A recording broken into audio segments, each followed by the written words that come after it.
Hey, I'm gonna get you off the boat. I gotta record. Come here, let me get. Here you go. That's how we're gonna start this video. A few moments later. Alright, we'll just start the video. That was Finn, and he had to get off the boat because he kept walking into my camera frame. I'm going to do a quick review recommendation for a Frabill aerated bait bucket. I've had this guy since 2018 and he finally died. So I got a new one. And what I'm going to do is open it up and set it up. And if this video helps you, please hit the like and subscribe button and leave a comment.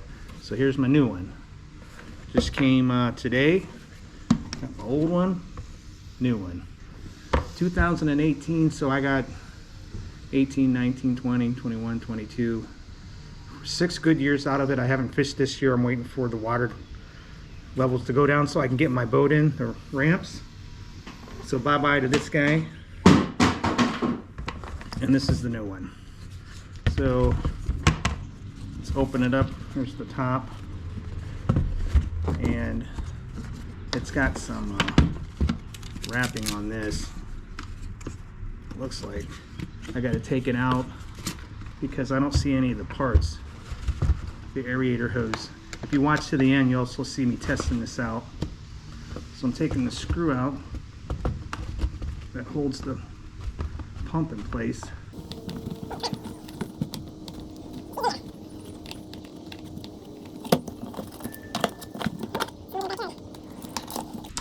Let's have to take this thing completely out. There we go, screws out. This pops out.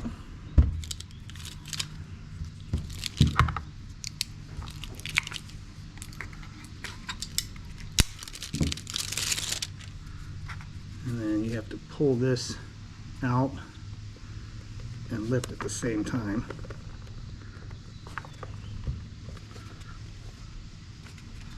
So that's opened up. There's my inside here, rolled around and tucked in is the actual hose. Man, there's not a lot of room there. The base and the hose, and that's where the battery compartment is. And from memory from the last time, the positive ends of your batteries all go in that way. They don't go back and forth, which is weird. So I'm putting all these batteries in. Hopefully this thing works. I did find out, I remember years ago, that you can't use cheap batteries on this because they will not work. Of course, the last one's going in difficult. There we go. And I'm going to hit the... So that one's working.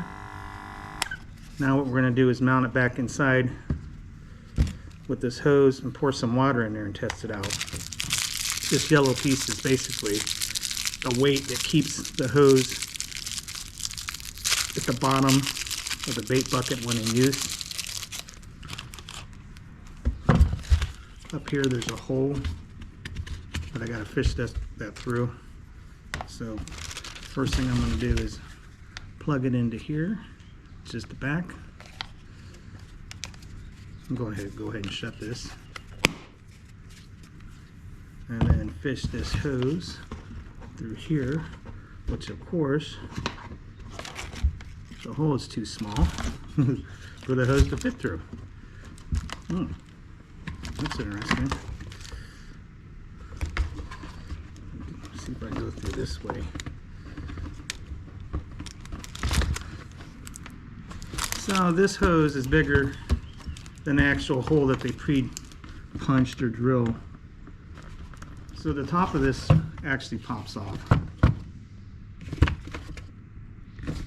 just 3 little plastic tabs. So this hole in the back is too small for this hose to go through, so I'm going to drill it out. You could probably just dig it out with a knife. It's just plastic, but it seems like they always make things a little harder.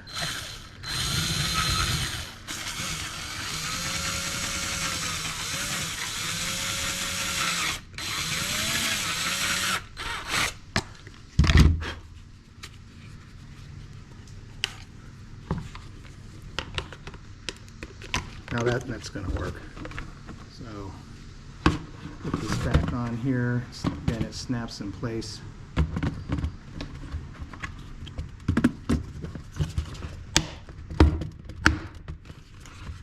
Three clips in the top.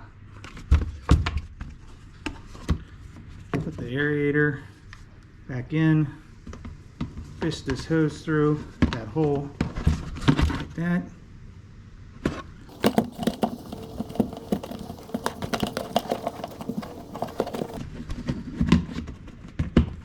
That's in. There's a little guide screw that supposedly holds that thing in place, which I'm going to put back in.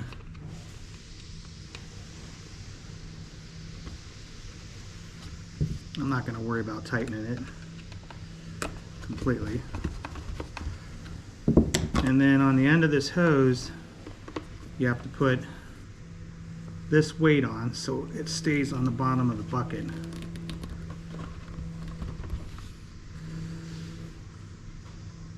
And does what it's supposed to do, which is make bubbles.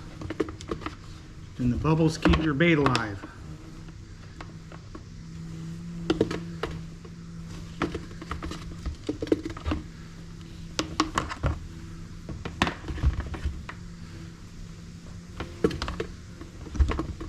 And now, the test. I just happen to have water right here.